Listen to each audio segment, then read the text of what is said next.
අයිබෝන් MCQ target video 5 අපි මෙතෙන්දි කතා කරන්නේ විද්‍යුත් ඍණතාවය ඇසුරින් කොහොමද ප්‍රශ්නේ එන්නේ කියලා. හරි MCQ එකක් එන්නේ කියලා විශේෂයෙන් සමහර වෙටි ස්ට්‍රක්චර් දෙයක් ගන්න පුළුවන්. කොහොමවත් මේ ප්‍රශ්නේ කරගන්න තමයි මේක කියා දෙන්නේ.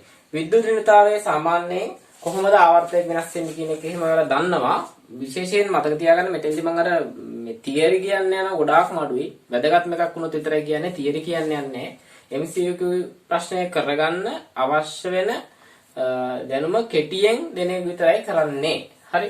දැන් සාමාන්‍යයෙන් දන්නවා විද්‍යුත් ඍණතාවය ආවර්තයක වම ඉඳන් දකුණට වැඩි වෙනවා. කාණ්ඩයක් ඔස්සේ පහළට අඩු වෙනවා. හරි.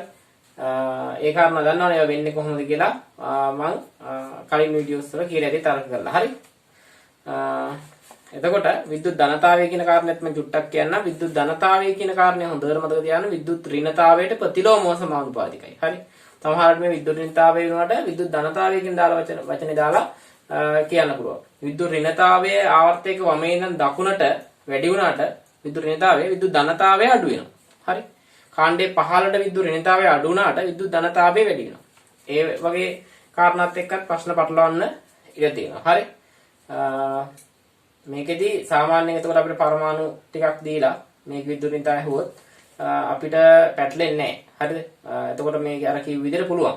සල්පද ඔක්සිජන්ද විද්‍යුත් ඍණතාවය වැඩි, කාණ්ඩේ ඉහළින් තියෙන ඔක්සිජන් විද්‍යුත් ඍණතාවය වැඩිනේ. කාණ්ඩේ පහළ තියෙන සල්පදේ අඩුයි. ඕවා දන්නවනේ. හරි ආවර්තයකත් එහෙමයි ඒක කරන්න පුළුවන්. අපි මේ පටලවන්නේ ගොඩක් වෙලාවට අණු කිහිපයක් දෙනවා දීලා ඉවරලා හැබැයි ඒ අණු ටිකේ මධ්‍ය පරමාණු සමානයි.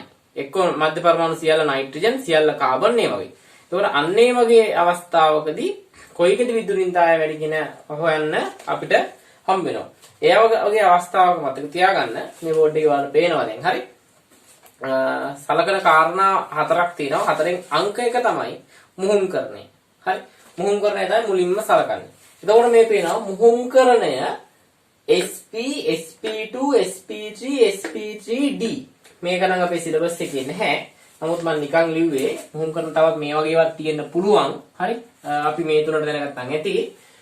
මේ පිළිවෙලට යනකොට විද්‍යුත් ඍණතාවය අඩු වෙනවා. හරි. කාබන් පරමාණු තියෙන මධ්‍ය පරමාණු විදියට අණු තුනක් දුන්නොත් SP ට වඩා SP2 ගේ විද්‍යුත් ඍණතාවය අඩුයි. එයාට වඩා SP3 ගේ විද්‍යුත් ඍණතාවය අඩුයි. හරි. ඒක වෙන්නේ කොහොමද කියලා මම පැහැදිලි කරන්න බලාපොරොත්තු වෙන්නේ නැහැ. නමුත් පොඩ්ඩක් කියන්න. දැන් SP වල P ලක්ෂණ අඩු වැඩිනේ. හරි. මේ අඩුයිනේ SP2ට වඩා අඩුයි P ලක්ෂණ.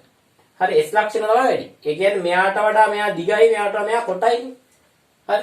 මෙයා දික් වෙනවා කියන්නේ නෂ්ටියෙන් ඈත් වෙනවනේ. එතකොට යාගේ ඉලෙක්ට්‍රෝන තියෙන නෂ්ටියෙන් ඈතනේ. තියෙන්න පුළුවන් තැන. හරි. එතකොට නෂ්ටිය මගින් ඇදගෙනීමේ හැකියාව අඩුයිනේ. ඒ නිසා මෙයාට වඩා මෙයාගේ විද්‍යුත් ඝනතාවය අඩු වෙනවා. ඔක තමයි තර්කය. තර්කය දාලා මේක මේ ටික කටපාඩම් කරන් MCQ කරගන්න පුළුවන් වුණාට. හරි. එතකොට මුහුම්කරණය මුලින්ම බලනවා. මුහුම්කරණයට අනුව මුහුම්කරණය වෙනස් නම් කෙලින්ම මේ පිළිවෙලට අනුව උත්තරේ හොයන්න පුළුවන් කිසි ප්‍රශ්නයක් නැහැ. නමුත් මුහුම්කරණ සමාන වෙන අවස්ථාවක් තිබිච්ච ගමන් ඊළඟට බලන දේ තමයි ආරෝපණය. හරි? මුහුම්කරණ සමාන නැත්නම් ආරෝපණය මේ මුකුත් බලන්නේ නැහැ. මුහුම්කරණ සමාන නම් විතරක් ඊළඟ එකට යන ආරෝපණය. හරි? අය ඒ කියන්නේ අදාළ මධ්‍ය පරමාණුවට එන ආරෝපණය. දැන් නයිට්‍රේට් අයනය ගත්තොත් ඒකේ නයිට්‍රජන්ට ධන ආරෝපණයක් වෙනවා. හොඳට මතක තියාගන්න මේ ඔක්සිකරණාංකය නිසා එන මේ ධන ඩෙල්ටා ප්ලස් මයිනස් ආරෝපණ නෙමෙයි. ඒ කියන්නේ එඩි පිටින් එන ආරෝපණ. හරි? ඉලෙක්ට්‍රෝනයක් සම්පූර්ණයෙන් ඉවත් වෙලා හරි සම්පූර්ණයෙන් ලබාගෙන හරි මේ තියෙන ආරෝපණ ගැන කතා කරා. ආරෝපණය බලන්න. ආරෝපණ අගයන් ඒ කියන්නේ හොඳට මතක තියාගන්න ආරෝපණයේ සංසන්දනයට මුහුම්කරණ සමාන. මුහුම්කරණ සමාන අණු දෙකක ආරෝපණයේ ධනයේ සිට ඍණ දක්වා මොකද වෙන්නේ? විද්‍යුත් ඍණතාවය අඩු වෙනවා. හරි? ඒ කියන්නේ ආරෝපණයේ වඩා ධන කෙනාගේ විද්‍යුත් ඍණතාවය වැඩි. ආරෝපණයේ ඍණ කෙනාගේ විද්‍යුත් ඍණතාවය අඩුයි. තේරුණාද? ඊට පස්සේ මේකත් සමාන නම් තමයි ඊළඟට ඔක්සිකරණ අංකයට යන්නේ. ආරෝපණ සමාන නම් ඔක්සිකරණ අංකයට යනවා. ඔක්සිකරණ අංකයත් ඒ විදිහමයි. ඔක්සිකරණ අංකය ධන ඉඳන් ඍණ වෙනකන් විද්‍යුත් ඍණතාවය අඩු වෙනවා. ඒ කියන්නේ ඍණ ඉඳන් ධන වෙනකන් විද්‍යුත් ඍණතාවය වැඩි වෙනවා කියන කාරණේ. හරි. මේ තුනම සමාන නම් විතරක් බාහිර පරමාණු වල ස්වභාවය බලනවා. හරි. තුනම සමාන නම් විතර තමයි බාහිර පරමාණු වල ස්වභාවය බලන්නේ. මම අභ්‍යාස ගොඩක් මේ වෙලාවෙන් කතා කරන්නේ නැහැ. දන්නවා කලින් වීඩියෝ බලුවා නම් අභ්‍යාස කතා කරන්නේ මේ තියරි ටික පොඩ්ඩක් තියරි කියන්නේ අර පාලම් කරලා ඉන්න ළමයෙකුට MCQ එන්නේ මෙන්න මේ විදිහට අහන්නේ මෙන්න මේ විදිහට අහන්නේ මෙන්න මේ දැන් ගොඩක් අය දන්නේ නැහැනේ අභ්‍යාස කරලා ප්‍රශ්න කරලා හුරුව නැති අයට තේරෙන්නේ නැහැ ප්‍රශ්න කොහොම එන්නේ කියලා. අන්න ඒකට උදව්වක් කියලා තමයි මේක කරන්නේ. මෙහෙම ප්‍රශ්නේ මෙහෙම එයි කියලා කියන්න. හරි. එතකොට අපි අභ්‍යාස දර බලමු දැනට. බලන්න මෙතන තියෙනවා සල්ෆේට් අයරේ මෙතන තයෝ සල්ෆේට් අයරේ. SO4 S2O3 2 minus. හරි. SO4 2 S2O3 2 කියලා. එතකොට මේකෙදි මුලින්ම බලන්න මුහුම් කරන. එකයි කිතේන සිග්මා 1 මෙතන එකයි මෙතන එකයි මෙතන එකයි මෙතන එකයි සිග්මා 4යි sp3 මුහුම් කරන්නේ. sp3 මෙයාගේ 1 2 3 4යි සිග්මා 4යි එකතර නෑනේ. sp3 දැන් මුහුම් කරන තීරණය කරන එකට මුහුම් කරන වීඩියෝ එක බලන්න. හරි. මෙතෙන් නියම කතා කරන්නේ. මුහුම් කරන සමානයි. ඊළඟට යන්න ආරෝපණ. ආරෝපණ තියනවාද? මෙයාගේ ආරෝපණය මෙතන 0 මේ ඔක්සිකරණ අංක නිසා අඩු වෙන ඩෙල්ටා ආරෝපණ මේ යන්නේ ගෙඩි පිටින්. හරි. 1 2 3 4 5 6යි සල්ෆර් ඉලෙක්ට්‍රෝන 6යි දින 6ම තියෙනවා මේ බන්ධන හදාගෙන වටේට. හරි. මේක ඉලෙක්ට්‍රෝන දන්නන බන්ධන වල. එතන ඉලෙක්ට්‍රෝන දෙකක් තියෙනවා. එකක් මෙයාගේ එකක් මෙයාගේ එහෙමනේ. ඒ වගේ මෙයාගේ ඉලෙක්ට්‍රෝන 1 2 3 4යි 5යි 6ක් තියෙනවා. මෙයාගේ 1 2 3 4යි 5යි. ආරෝපණයේ බිඳුවයි. හරි.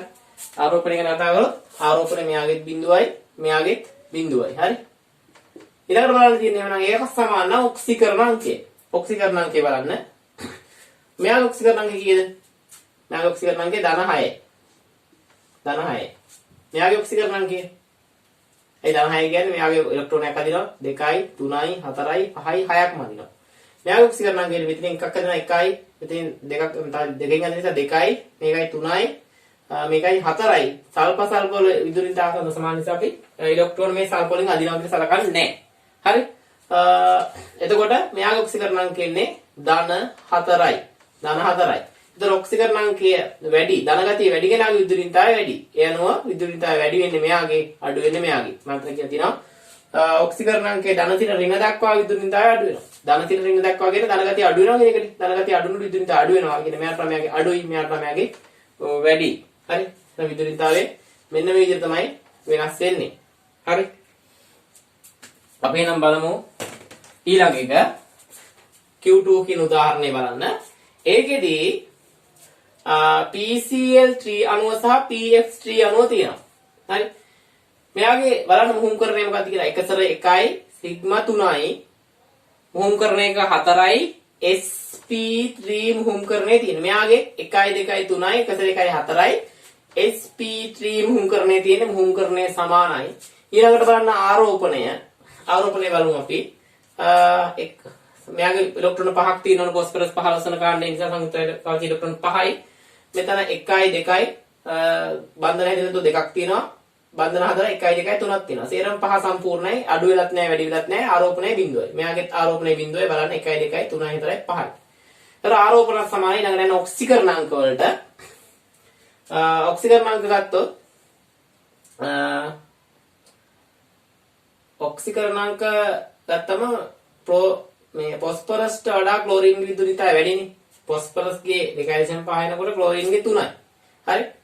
එතකොට මෙයාට මෙයාගේ වැඩි නිසා 1යි 2යි 3කින් අදින නිසා ධන 3ක ඔක්සිකරණ අංකයක් දැනෙනවා. ධන 3ක ඔක්සිකරණ අංකයක් දැනෙනවා.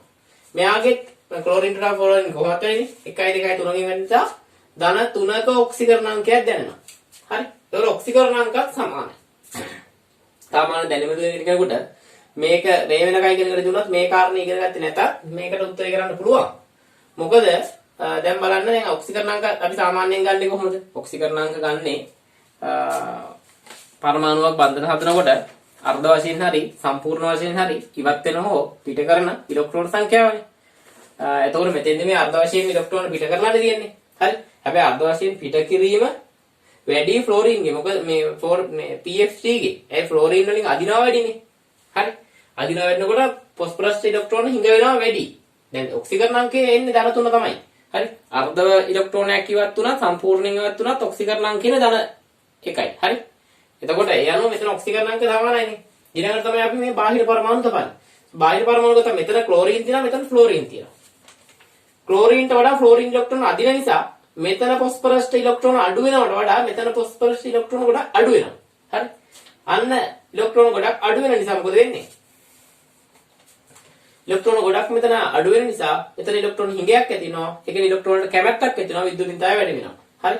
ඒ කියන්නේ මෙන්න මේ හතරවෙනි එක. බාහිර පරමාණු ස්වභාවය බලන්න වෙනවා. අන්න ඒ වගේ අවස්ථාවලට. මේ තුනම සමාන නම් තමයි බාහිර පරමාණු ස්වභාවය බලන්නේ. බලන්න ඕනේ මොකක්ද? බාහිර පරමාණු වලින් කොහොමද ඉලෙක්ට්‍රෝන අදින්නේ කියලා. ඇදීමේ හැකියාව තීරණය වෙන්නේ ඒ බාහිර පරමාණු විද්‍යුත්ින්තාවය මත. බාහිර පරමාණු විද්‍යුත්ින්තාවය වැඩි වෙනකොට ඉලෙක්ට්‍රෝන ඇදීම වැඩි වෙනවා. ඉලෙක්ට්‍රෝන ඇදීම වැඩි වෙනවා කියන්නේ අර මධ්‍ය පරමාණු වල ඉලෙක්ට්‍රෝන ගොඩක් අඩු වෙනවා. එතන මධ්‍ය පරමාණු වල ගොඩක් ඉලෙක්ට්‍රෝන අඩු වෙනවා කියන්නේ මධ්‍ය පරමාණුවේ ඉලෙක්ට්‍රෝන හිඟයක් එනවා. ඉලෙක්ට්‍රෝන වලට කැමැත්තක් එනවා. ඒ කියන්නේ ඉලෙක්ට්‍රෝන වලට තියෙන කැමැත්ත තමයි වෙනත් ආකාරයකින් මේ විද්‍යුත් ඍණතාවය කියලා කියන්නේ. එහෙනම් මෙයාට වඩා මෙයාගේ විද්‍යුත්ින්තාවය වැඩි. මෙහෙම වෙන්නේ. හරි. බලන්න තුන්වෙනි එක. ඒක නම් ඉක්මනටම තීරණය කරන්න පුළුවන් වෙයි. මේකේ මධ්‍ය පරමාණුවේ කාබන් එකක් බලමු. මේ කාබනුවේ සමානයි වගේ. එතකොට මෙයාගෙත් මොහොම කරන 1 2 3 4 sp3 1 2 3 4 sp3. හරි. sp3 මොහොම කරන එක තමයි අවස්ථාවේ තියෙන්නේ. බලන්න. මෙතන sp3 මොහොම කරන කාබන්ගේ sp3 මෙයාගේ 1 2 3යි. සිග්මා 3යි තියෙන එකසර නෑ. sp2 මොහොම කරන්නේ අන්න මොහොම කරන වෙනස් කෙලින්ම පළවෙනි අවස්ථාවේම ගන්න පුළුවන්. බලන්න sp sp2 sp3 විදිහට යනකොට විද්‍යුත්ින්තාවය අඩු වෙනවා. හරි. ඒ අනුව මෙයාට වඩා මෙයාගේ විද්‍යුත්ින්තාවය අඩුයි. විද්‍යුත්ින්තාවය වැඩි නම් මෙන්න මේ sp2 අවස්ථාවේ. හරි. එහෙනම් විද්‍යුත්ින්තා සංසන්දනයේ MCQ කවුද දැන් වාර කරගන්න පුළුවන් ඇති. මේ හා සම්බන්ධව පැමිණිය හැකි මේ ප්‍රශ්න මොනවද කියලා හිතලා බලන්න. මොකද මම මේ වීඩියෝ එක කරන්නේ මේ මොකවාත්ම බලලා නැති අයට කරගන්න නෙමෙයි. සාමාන්‍යයෙන් වැඩ කරලා මහන්සි වෙලා MCQ ලකුණු වැඩි වෙන්නේ නැතුව ඉන්නානේ. එහෙම වෙන්නේ එයා දන්නේ ප්‍රශ්න කොහොමද එන්නේ. බලන පේපරෙන් අලුත් ප්‍රශ්නයක් එන්නේ. ඒ ප්‍රශ්න ගොඩක් කරලා නැහැනේ. ඉතින් ඉඳ හිටලා පේපරයක් කරනකොට අද කරපු පේපරේ තියෙන විදිහට මේ ක්වොන්ටම් මංක් වලින් අනිත් ප්‍රශ්න යන්නේ. විද්‍යුත්ින්තාවයෙන් ඊළඟ පේපරේ ප්‍රශ්න අහන වෙලාවදීකට. අන්නේ ප්‍රශ්න අහන්න පුළුවන් ආකාරයක තමයි මේ කිව්වේ. කොහොමද තීරණය කරගන්න කියලා. හරි. එහෙනම් දැන් කිසි ප්‍රශ්නයක් නැතුව ඇති. ප්‍රශ්නයක් තිබුණොත් කමෙන්ට් එකක් දාන්න. ඩිස්ක්‍රිප්ෂන් එක බලන්න මේ හා සම්බන්ධ වැදගත් වීඩියෝ මම ලින්ක්ස් දානවා. ඒවත් අනිවාර්යෙන් බලන්න. හරි. එහෙනම් සුබ දවසක්.